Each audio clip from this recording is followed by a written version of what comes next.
luz en la Edad Media. La infancia y el llamado de Hildegarda. En el corazón del Sacro Imperio Romano Germánico, en una época donde Europa apenas se recuperaba de siglos de inestabilidad, nació una niña destinada a ser una de las figuras más sorprendentes de la historia de la Iglesia. Hildegarda de Bingen vio la luz del mundo en el año 1098, en Bermersheim vor der Höhe, una pequeña aldea de lo que hoy es Alemania. Era la 10ª hija de una familia noble, de padres profundamente cristianos, Hildebert de Bermersheim y su esposa Mechthild. Desde su nacimiento parecía que el cielo había marcado su destino. La tradición cuenta que Hildegarda era una niña delicada de salud, con una sensibilidad fuera de lo común. Sus ojos, de un brillo particular, parecían perderse en horizontes que los demás no podían ver. Desde muy pequeña comenzó a experimentar lo que más tarde llamaría la luz viva. Visiones místicas que no eran sueños ni fantasías, sino profundas revelaciones espirituales. Estas visiones, sin embargo, no las compartía libremente. Las guardaba en silencio, temerosa de que nadie las entendiera y de que su frágil cuerpo no pudiera sostener un don tan grande. En la Edad Media, ser mujer ya representaba un reto en la sociedad, y ser la 10ª hija significaba que el camino de Hildegarda no estaría ligado a herencias materiales, sino a un llamado mucho más alto. Siguiendo la costumbre de las familias nobles, que ofrecían uno de sus hijos a la vida religiosa, sus padres decidieron que ella sería entregada al servicio de Dios. Así, con apenas 8 años, Hildegarda fue confiada al cuidado espiritual de Jutta de Sponheim, una joven noble que vivía como reclusa junto al monasterio benedictino de Disibodenberg. Jutta no era una monja común. Había escogido la vida de anacoreta, encerrándose voluntariamente en una celda junto a la iglesia, dedicada enteramente a la oración, la penitencia y la contemplación. Allí, Hildegarda comenzó su formación religiosa. Aprendió a leer los salmos en latín, a orar con disciplina y, sobre todo, a reconocer que aquel misterio interior que la acompañaba desde la infancia era un regalo divino que debía custodiar. Sin embargo, no era una estudiante prodigio en el sentido tradicional. Su educación formal fue limitada y siempre afirmaba que sus conocimientos venían no de maestros humanos, sino de la luz del Dios vivo. Durante estos años, Hildegarda cultivó una profunda humildad. Su vida estaba marcada por la simplicidad, largas horas de oración, trabajo manual y silencio. La celda donde vivía con Jutta era pequeña, oscura y austera, pero para Hildegarda era un lugar donde el cielo parecía más cercano. Mientras otras niñas soñaban con bodas y fiestas, ella soñaba con la eternidad. Las visiones nunca desaparecieron. Desde la infancia veía resplandores intensos acompañados de voces y símbolos que, aunque no comprendía del todo, la llenaban de una certeza. Dios tenía un plan para ella. En su interior sentía que algún día le sería pedido que compartiera esas revelaciones con el mundo, aunque por ahora el mandato era esperar. Cuando Hildegarda tenía 14 años, hizo sus votos religiosos como monja benedictina. En aquel momento su vida se selló definitivamente con Cristo. Bajo la dirección de Jutta, no solo creció espiritualmente, sino que también aprendió sobre hierbas medicinales, canto litúrgico y el arte de cuidar enfermos. El monasterio benedictino, aunque austero, era un centro de cultura y conocimiento, y Hildegarda absorbía todo con un espíritu abierto. Sin embargo, la fragilidad de su cuerpo contrastaba con la fuerza de su alma. Sufría de frecuentes enfermedades, episodios de debilidad y dolores que la postraban por días. En lugar de verlo como un obstáculo, Hildegarda lo interpretaba como una forma de purificación y unión con Cristo sufriente. Esta aceptación del dolor marcaría toda su vida y se reflejaría más tarde en sus escritos y consejos espirituales. Años después, Hildegarda describiría aquellos primeros tiempos como una etapa de preparación silenciosa, en la que Dios iba moldeando su corazón para la gran misión que vendría. La semilla estaba plantada.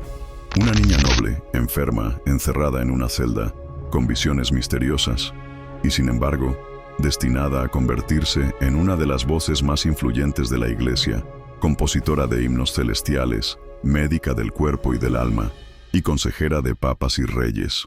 En el silencio de Disibodenberg, Hildegarda aprendió lo esencial, que el verdadero conocimiento nace de escuchar a Dios, y que la luz que se recibe no es para guardarla, sino para iluminar a los demás. Lo que aún no sabía era que, con el tiempo, aquella luz interior sería tan fuerte que derribaría los muros del claustro y su nombre resonaría en toda Europa. maestra en el silencio, Hildegarda, y su formación en Disibodenberg. La vida de Hildegarda, en el monasterio de Disibodenberg, transcurría en un equilibrio constante entre la oración, el trabajo manual y la observación atenta de la creación. El monasterio benedictino, ubicado en lo alto de una colina rodeada de bosques y campos, era un lugar donde la disciplina y la belleza de la vida monástica se unían en perfecta armonía. Allí, el silencio no era vacío, era un espacio lleno de la presencia de Dios.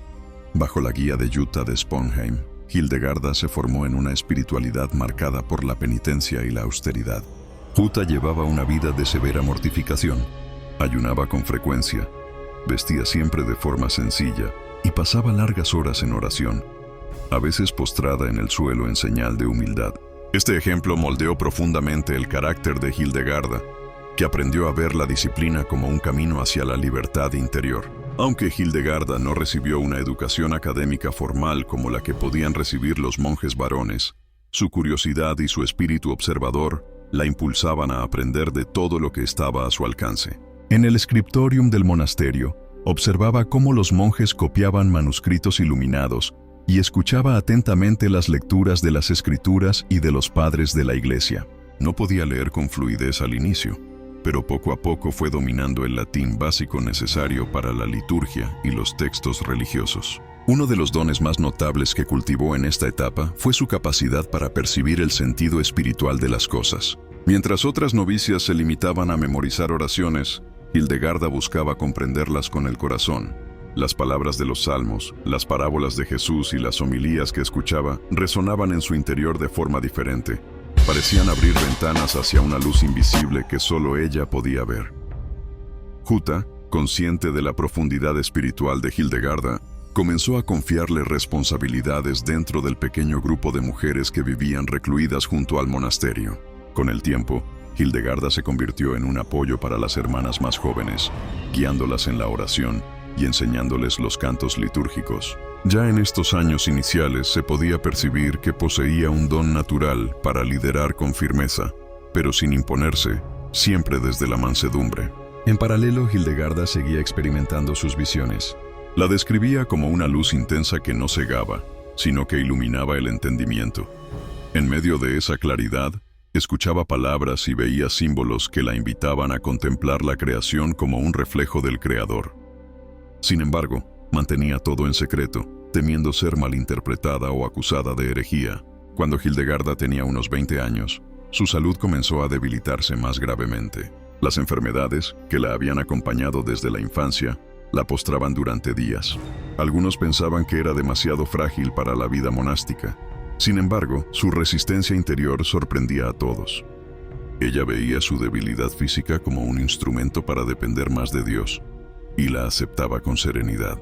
En el año 1136, un acontecimiento cambiaría para siempre el rumbo de su vida: la muerte de Jutta de Sponheim. Con la partida de su maestra y protectora, el pequeño grupo de monjas quedó sin guía. El abad del monasterio, reconociendo la prudencia, sabiduría y fortaleza espiritual de Hildegarda, la nombró maestra de la comunidad femenina. Tenía alrededor de 38 años y, aunque su salud seguía siendo frágil, asumió la responsabilidad con un espíritu decidido. Como líder, Hildegarda no se limitó a mantener la rutina monástica. Comenzó a imprimir en la comunidad un espíritu de apertura a la belleza y al conocimiento. Introdujo mejoras en el canto litúrgico, alentó el estudio de las escrituras y animó a sus hermanas a cultivar huertos y preparar remedios con hierbas medicinales, no solo para ellas, sino también para atender a los pobres que acudían a las puertas del monasterio. Fue también en esta etapa cuando comenzó a escribir sus primeras notas sobre las propiedades curativas de las plantas, los minerales y los alimentos, un conocimiento que unía observación práctica y reflexión teológica. Para Hildegarda, la salud del cuerpo y del alma estaban profundamente conectadas. El orden de la creación era un reflejo del orden divino.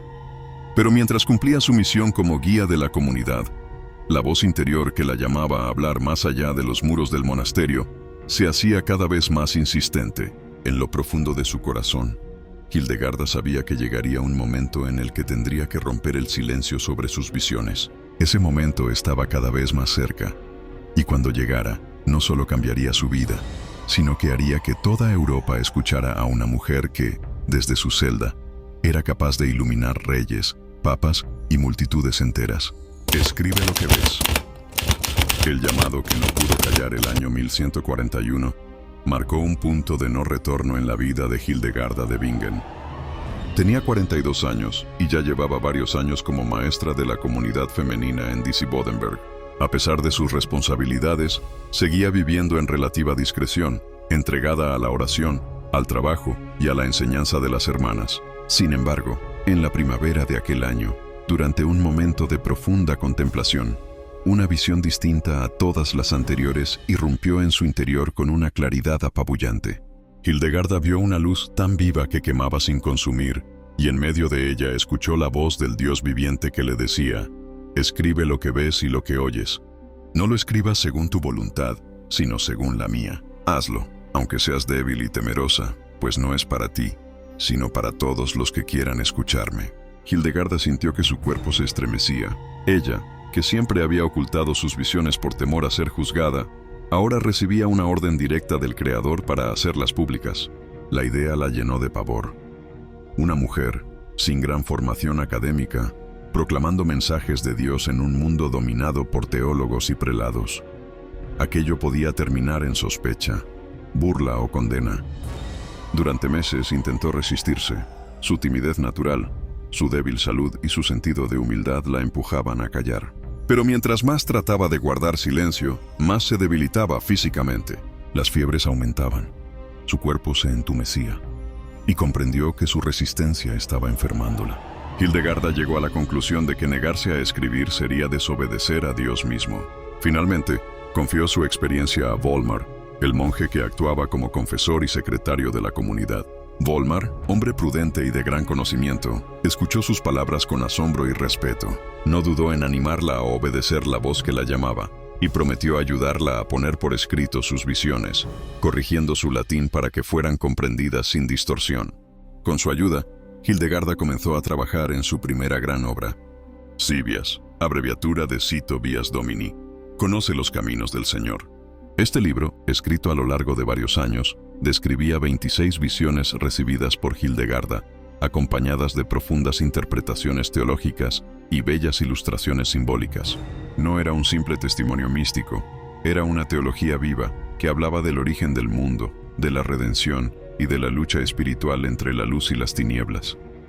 Pero Hildegarda no quiso avanzar sin la confirmación de la Iglesia. Volmar, preocupado por el peso de la tarea, llevó parte del manuscrito y el testimonio de la vidente al arzobispo de Maguncia. Este cauteloso decidió remitir el caso a un hombre de gran autoridad, Bernardo de Claraval, el célebre abad cisterciense y consejero de reyes y papas. Bernardo, tras leer los textos y recibir una carta personal de Hildegarda, reconoció en ella una autenticidad espiritual que no podía ser ignorada.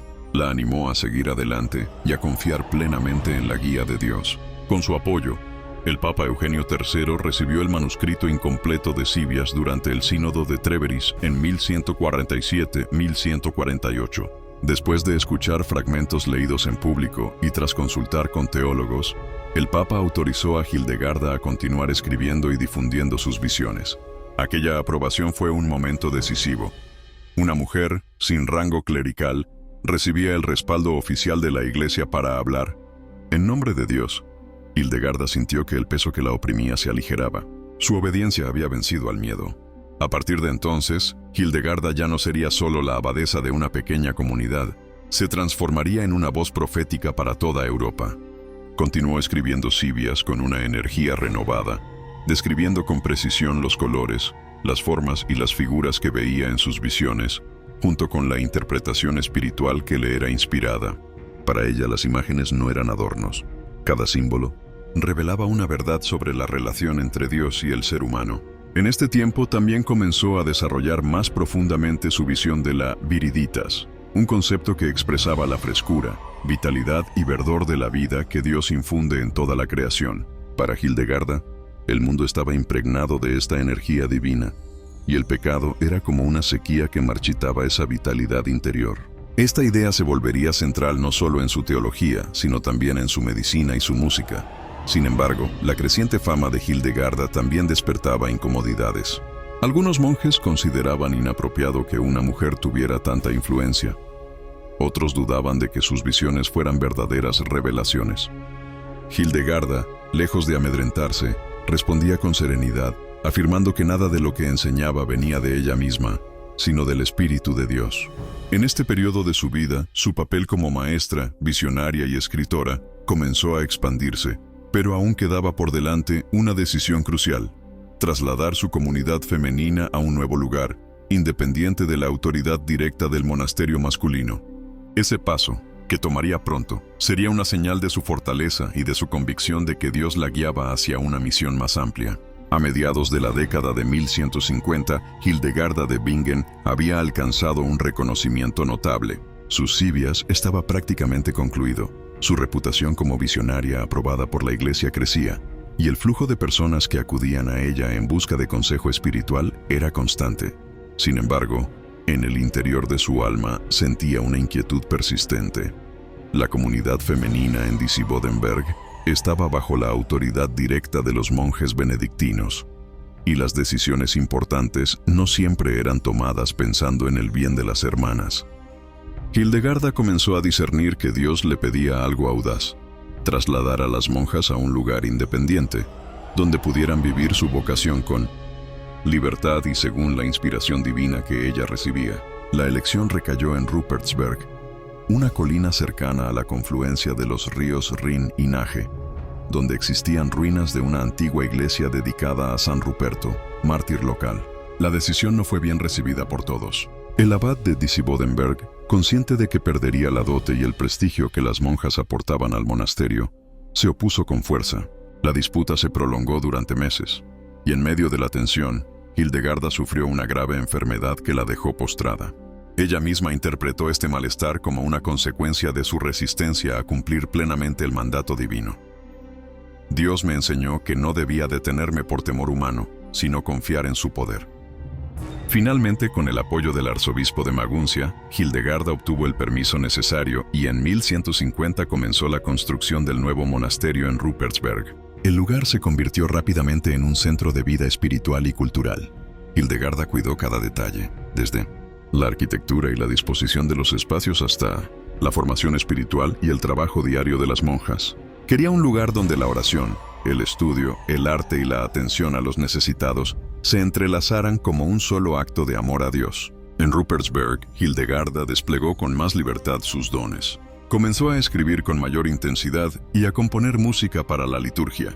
Su producción musical, conocida como el Symphonia Harmoniae Celestium Revelationum, Sinfonía de la Armonía de las Revelaciones Celestiales, incluía himnos, antífonas y secuencias que no solo eran bellos en su poesía, sino también originales en su estructura melódica. Su música buscaba elevar el alma hacia la luz divina y reflejaba su convicción de que el canto era la forma más pura de oración. Al mismo tiempo, Hildegarda profundizó en sus estudios de medicina y naturaleza. Para ella, el cuerpo humano, la creación y el alma estaban íntimamente unidos por la viriditas, esa energía vital que venía de Dios. Sus observaciones dieron origen a tratados médicos y botánicos como Física y Causae et Curae, donde describía plantas, animales, piedras y sus usos terapéuticos, siempre desde una visión integral que unía ciencia y fe. Rupertsberg también se convirtió en un centro de hospitalidad. Peregrinos, nobles, clérigos y campesinos llegaban para pedir consejo o recibir curación. Hildegarda escuchaba a todos, desde emperadores hasta personas sin recursos, con la misma atención. Su don profético le permitía leer las circunstancias espirituales de cada uno, y no temía amonestar con firmeza cuando veía que alguien se apartaba de la justicia o abusaba de su poder. Fue en esta época cuando comenzó su vastísima correspondencia, que con el tiempo sumaría centenares de cartas. Escribía a papas, obispos, reyes y reinas, monjes, monjas y laicos. En ellas mezclaba palabras de consuelo con advertencias proféticas, llamando a la conversión y recordando que el verdadero poder debía ejercerse en servicio y no en opresión. Su tono podía ser suave o severo, pero siempre directo. La fama de Hildegarda siguió creciendo, y con ella, las invitaciones para predicar más allá de las paredes de Rupertsberg. Aunque en aquella época era inusual que una mujer hablara públicamente ante multitudes, Hildegarda lo hizo con el respaldo eclesiástico que había ganado gracias a su obediencia inicial. Viajó a ciudades como Maguncia, Colonia, Treveris y Metz, exhortando al clero y al pueblo a reformar sus costumbres y a vivir de acuerdo con el Evangelio. Hildegarda dejó de ser vista solo como una mística retirada y comenzó a ser reconocida como una figura pública de autoridad espiritual, cuyas palabras podían influir en las decisiones de gobernantes y prelados. Su voz se había convertido en un faro, y su nuevo monasterio, en el corazón que irradiaba esa luz. Sin embargo, la expansión de su influencia también la llevaría a vivir conflictos aún más grandes. El futuro le reservaría choques con poderosas autoridades y momentos de prueba donde su obediencia a Dios sería puesta a examen como nunca antes. Profetisa de fuego, advertencias y viajes de predicación. La estancia en Rupertsberg no fue para Hildegarda un retiro cómodo, sino el punto de partida de una misión aún más exigente. A mediados de la década de 1160, su reputación como mística, compositora, médica y consejera espiritual había alcanzado gran renombre en toda la cristiandad occidental. Su palabra tenía peso, y eso significaba que ya no podía callar ante los males que veía avanzar tanto en la Iglesia como en la sociedad. En esos años, la Iglesia atravesaba una crisis moral. Muchos clérigos vivían en la opulencia, olvidando el ejemplo de pobreza de Cristo. Los poderosos abusaban de su autoridad, y las tensiones políticas entre el Papa y el Sacro Imperio Romano Germánico se intensificaban. Hildegarda, impulsada por lo que describía como una voz de fuego que ardía en su interior, comenzó a escribir y predicar mensajes de reforma. Sus cartas de este periodo son una mezcla de ternura y severidad. A obispos y abades les recordaba que su autoridad no era un privilegio para enriquecerse, sino un servicio de amor y sacrificio. A reyes y príncipes les advertía que sus tronos eran frágiles si no gobernaban con justicia. A comunidades enteras les pedía que volvieran a la pureza de la fe. Sus palabras eran tan directas que a veces escandalizaban, pero nadie podía negar la fuerza de su argumentación ni la integridad de su vida. En 1160 emprendió un hecho inusual para una mujer de su época, una serie de viajes misioneros para predicar en público. Recorrió ciudades como Colonia, Treveris, Lieja, Metz y Würzburg. Multitudes acudían a escucharla, desde campesinos hasta nobles y clérigos. Se dice que hablaba con tal convicción que muchos salían de sus sermones conmovidos hasta las lágrimas. En sus predicaciones denunciaba la corrupción eclesiástica y el relajamiento de las costumbres. Pero también hablaba del amor de Dios, de la necesidad de cuidar la creación y de vivir en armonía con la naturaleza, a la que describía como un reflejo de la belleza divina. Su concepto de viriditas, la fuerza verde y vital que procede de Dios, inspiraba a sus oyentes a ver la vida como un don sagrado que debía protegerse. Uno de los momentos más tensos de su vida pública ocurrió cuando envió duras advertencias al emperador Federico Barbarroja, quien, en su disputa con el Papa, había apoyado a antipapas y causado divisiones en la Iglesia. Hildegarda le recordó que su poder venía de Dios y que sería juzgado por la forma en que lo usara. Aunque sus palabras podían haberle costado la enemistad de la corte, Hildegarda nunca suavizó el mensaje que sentía que debía transmitir. Durante estos años también continuó su obra literaria y teológica. Inició la redacción del Liber Vitae Meritorum, libro de los méritos de la vida, donde describía con gran detalle las virtudes y los vicios, y cómo las almas se inclinan hacia uno u otro camino. Lo escribió con la intención de despertar conciencias y ayudar a los cristianos a elegir la vida que agrada a Dios. Pero la vida de Hildegarda no estaba exenta de oposición. Algunos eclesiásticos consideraban impropio que una mujer enseñara públicamente o se dirigiera a hombres de alto rango con tanta autoridad. Sin embargo, el respaldo que había recibido desde sus inicios, incluyendo el del Papa Eugenio III, y la claridad de sus visiones, la protegían de sanciones graves. En Rupertsberg, mientras tanto, la comunidad monástica crecía. Las monjas no solo oraban, sino que estudiaban, copiaban manuscritos, cultivaban hierbas medicinales y atendían a enfermos. Hildegarda insistía en que la vida contemplativa debía ir unida al servicio activo, porque la fe sin obras estaba incompleta. Su predicación itinerante se extendió hasta entrados sus 70 años, un hecho sorprendente dado el esfuerzo físico que implicaban los viajes y su salud frágil. Pero Hildegarda decía que mientras Dios le diera voz, no podía callar. Su misión no era buscar aprobación humana, sino transmitir la luz que veía en sus visiones.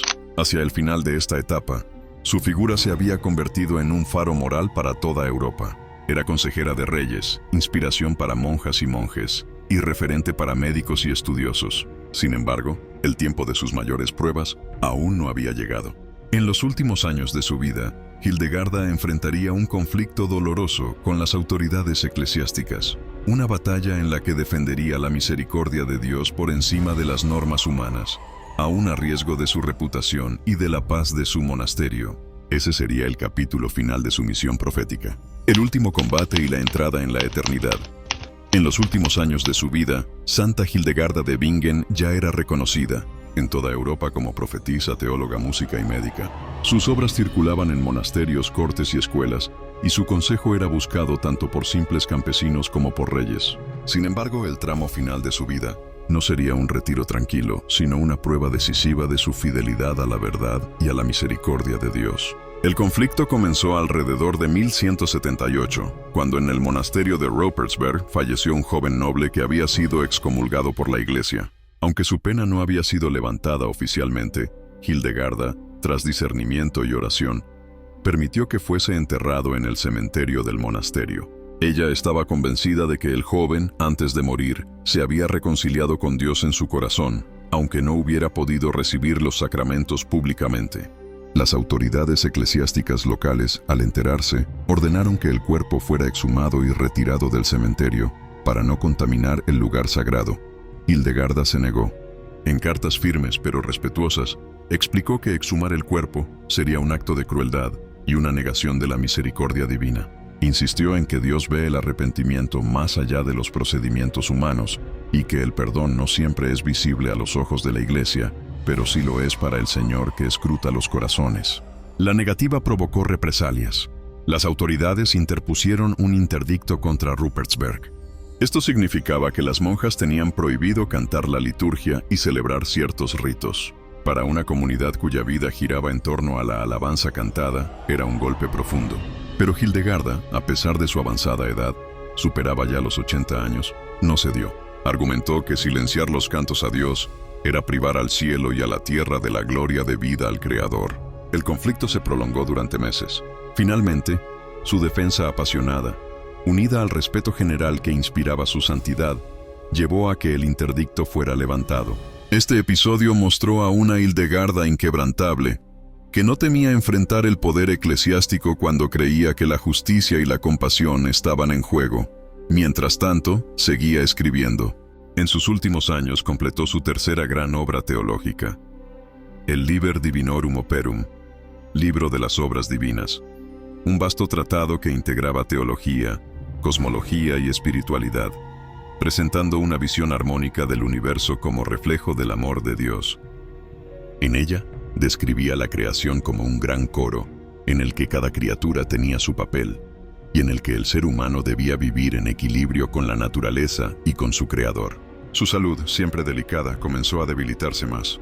Pero Hildegarda no dejó de trabajar, componer música, aconsejar a quienes acudían a ella y atender a las monjas. Sus últimos días estuvieron marcados por una paz profunda, aunque también por un sentido de urgencia. Quería dejar todo en orden para que Rupertsberg continuara siendo un faro de luz después de su partida. El 17 de septiembre de 1179, al amanecer, Hildegarda partió a la casa del padre. Según el testimonio de las monjas, en el momento de su muerte, se vieron en el cielo dos arcos luminosos que se cruzaban, y en su interior una luz brillante que descendía sobre el monasterio. Ellas interpretaron aquello como un signo de que Hildegarda había entrado en la gloria eterna. Su tumba pronto se convirtió en lugar de peregrinación. La gente venía a pedir su intercesión, recordando no solo sus visiones, sino también su defensa incansable de la verdad y su compasión hacia los más débiles. Durante siglos, su figura permaneció como inspiración para quienes buscaban unir fe, ciencia, arte y amor por la creación. La Iglesia reconoció oficialmente su santidad con el paso de los siglos, y el 7 de octubre de 2012, el Papa Benedicto XVI la declaró doctora de la Iglesia, título reservado a santos cuya enseñanza tiene valor universal y atemporal.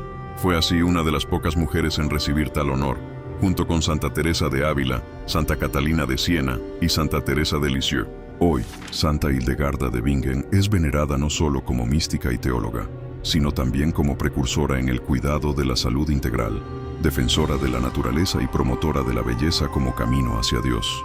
Su vida nos recuerda que la verdadera santidad no es pasiva ni silenciosa. Es un fuego que ilumina, consuela y, cuando es necesario, purifica. En el silencio del claustro y en la plaza pública, en sus cartas proféticas y en sus cantos celestiales, Hildegarda dejó un legado que sigue vivo casi 9 siglos después. Y su mensaje sigue resonando. La sombra no vence a la luz, y la luz no puede ser apagada por la oscuridad, porque es el mismo Dios quien la enciende en el alma. Oración a Santa Hildegarda de Bingen. Oh Santa Hildegarda, mujer de visión profunda y alma ardiente, que supiste escuchar la voz de Dios en el murmullo de la creación y en el silencio del corazón, enséñanos a vivir con sabiduría y equilibrio, a cuidar de nuestra alma y del mundo que nos rodea. Intercede por nosotros para que, en medio del ruido y la confusión, aprendamos a reconocer la luz divina que nos guía y a responder con fidelidad a la misión que el Señor nos confía. Amén. Llamado a la acción. Hermanos, la vida de Santa Hildegarda de Bingen nos recuerda que cada uno tiene un don único para poner al servicio de Dios y del prójimo. Si este testimonio tocó tu corazón, te invito a compartirlo para que más almas descubran la belleza de vivir en la luz de Cristo. Suscríbete, activa la campanita y acompáñanos en este camino de fe, donde cada santo nos inspira a ser luz en un mundo que necesita esperanza.